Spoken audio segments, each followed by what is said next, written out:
So welcome back po dito sa Dane Ricardo TV Sports. Well, ang ating po pag-uusapan lamang ay ang San Miguel. Okay, tinalo po sila ng rain or shine. At dalawang sunod na po nila ito at ilang mga pa-shoutout. Okay, so bago po yan, ini-invite ko po kayo kung di pa po kayo subscriber ng channel na ito. Marami na po kayong namimiss, no? Marami na po. So dapat po mag-subscribe na kayo, no, kung magustuhan nyo pong ating mga sasabihin dito at mga sinasabi. Okay, so yun na nga po. Mabilisan na lang to.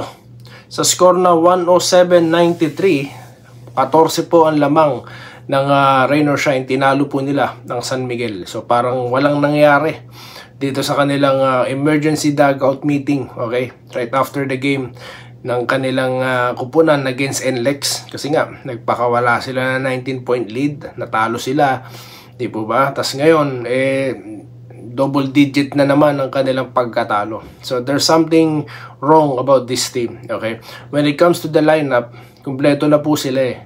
Sabi nga po ni Coach Yeng noon, kahit bench yan pwedeng gawing first five eh. Totoo naman po, no, something is wrong po talaga sa kanila, sa sistema nila. So it has to be addressed na rin. Then yung import production po, napakababa, no, 12 points.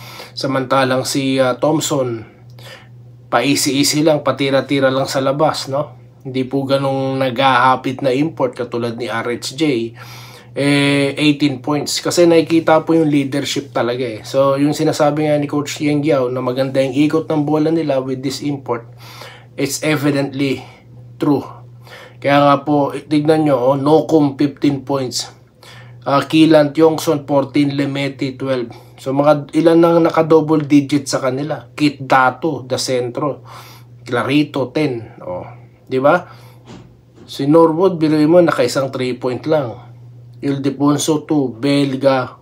Yun, wala silang puntos. Sa kabila naman, well, as predicted, as expected pala.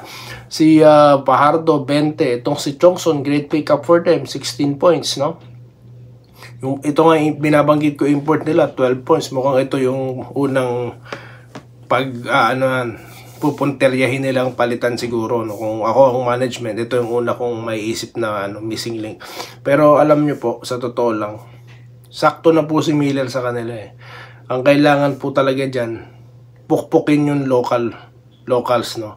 Kailangan po local production. Tsaka yung play po nila, noon pa po yan eh.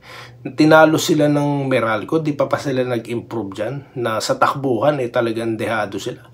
Nung nakalaban nila Hinebra, ang lalaki nila pero hindi sila makasupalpal, di po ba? Nakaganon lang sila, nakapayong lang. So wala pong mangyayari doon, no? Aatakihin at aatakihin lang talaga, which is, ito po yung nangyari, di po ba?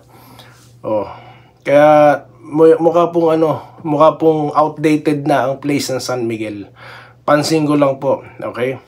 Kasi you have a best center in the league. Tapos ganito nangyayari, no? At least si Teng nakapaglaro na, no? Si Tautua. Ang napapansin po dito si Perez. May iniinda po ba si Perez? Bakit parang hindi siya babad katulad ng mga laro nila, no? So, yan po iabangan natin kasi nag-check po ako ng reports right after. Wala naman po tayong nabalitaan na injury or what. Okay? Baka na naman chikahin na naman yan na ibang mga vlogger. Okay? Pangungunahan ko na kayo. Baka mamaya meron na namang trade na naman na gagawin dyan, ha? So, it proves, itong lineup na San Miguel with their coach, it proves na yung mga chismis nga napapalitan ng coach at import, hindi nga totoo, di po ba? Pero sa sequence na ito, malamang baka nasa isip na rin ng management yan.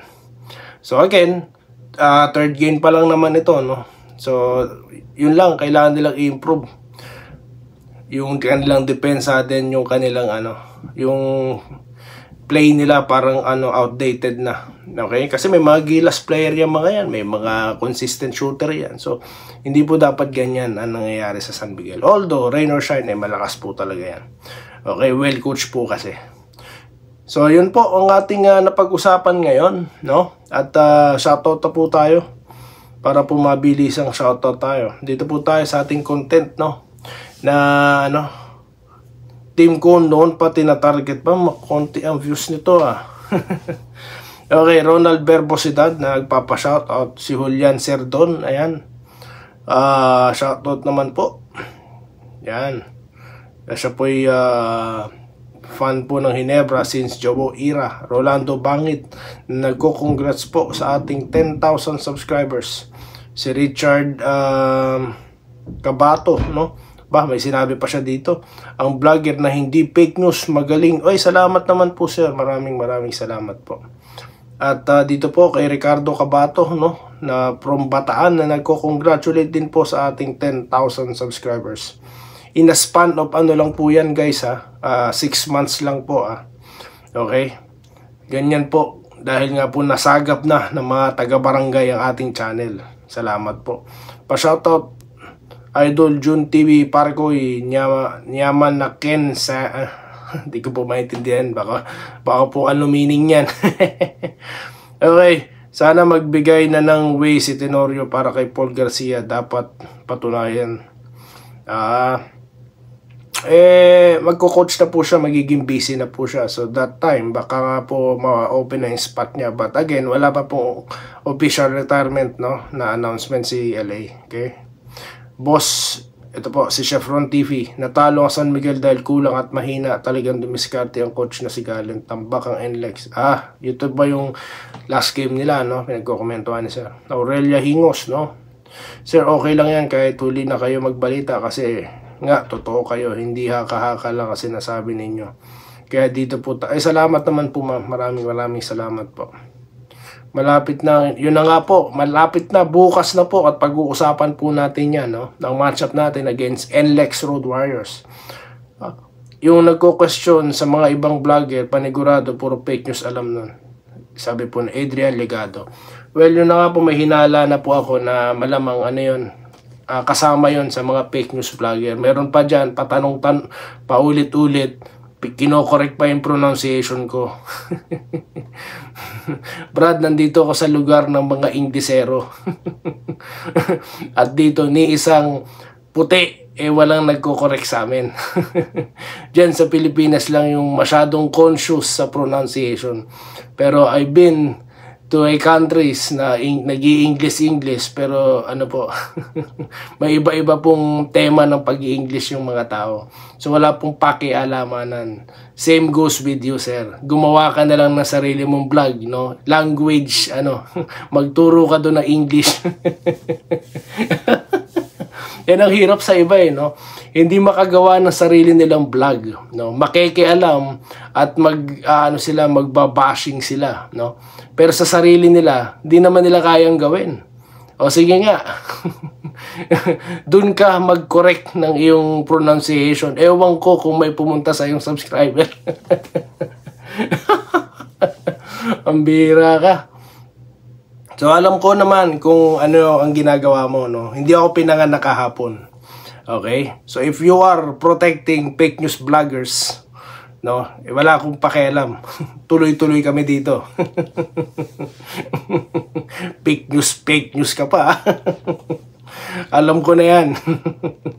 Adrian Legado ulit, alam na daw nila ang patakaran sa PBA. Bakit? Kasosyo ba sila ng PBA? Kaya sinasabi nila, alam nila patakaran. Kaya nga no? Nagmamagaling Ba't di na lang sila mag-commissioner?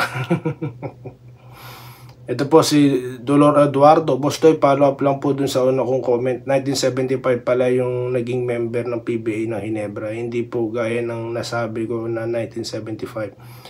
Nagsimula ang ligang PBA. Sorry po boss, naligaw ko yata. Okay lang po yan sir. Okay lang po yan. Minsan naman po may mga pagkakamali. Di naman po tayo perfect no? Ako man dito, di ba? Kino-correct nyo rin ako Pagka may mali akong sinasabi dito, may mga nagko-comment. May mga nagpe-personal message. So gets ko yan sir, no problem about that. Okay?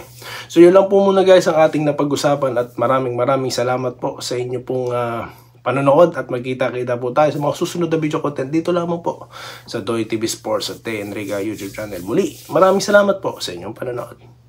Salamat po sa panonood. Subscribe na para sa mga susunod na basketball at boxing videos.